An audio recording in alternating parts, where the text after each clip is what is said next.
The guildmaster never could have guessed that the mission, supposed to be just Jack clearing monsters in the forest, would end with Jack taking down a legendary earth dragon. Staring at the behemoth with impenetrable defense, the guildmaster had no clue how to handle it, so he sent Jack to another city to get help from Erland, the dragon expert, the only one who knew how to dismantle an earth dragon's body. The second Erland saw the spirit dragon beside Jack. He was hooked, completely fascinated. Erland first pulled out a perch made of magic. Lore said spirit dragons loved resting on these, but when he glanced over, the spirit dragon had flopped onto the couch instead. That was another big breakthrough. Erland jotted it down in a hurry. Next, Erland offered up magical nectar, which texts claimed was a spirit dragon's favorite treat, but the spirit dragon didn't even glance at it. When Jack revealed the fully intact earth dragon, Erland cancelled all his meetings on the spot, thrilled. He ran his hands over the dragon scales, utterly obsessed. But Erland had a question too. If the spirit dragon didn't eat nectar, what did you feed it normally? Jack answered that the real reason he'd come to Erland was to ask him to take apart the earth dragon, so he could feed the meat to his three familiars. Hearing that, Erland grabbed Jack's hand ecstatic, saying he'd give up everything just to taste a bite. Fell took pity on him and said yes, but begged him to hurry up with the dismantling. Erland dove into the dissection, eager to start, but the earth dragon's hide was insanely tough,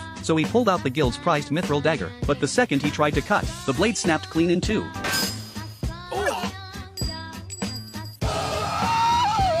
That knife was the guild's most precious item! Heck yeah! Dragons are the toughest! The elf cannot pierce through the skin. How is he going to get the meat?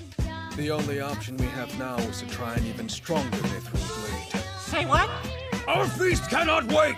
Sorry, but it sounds like you might have to. My meat! Meat!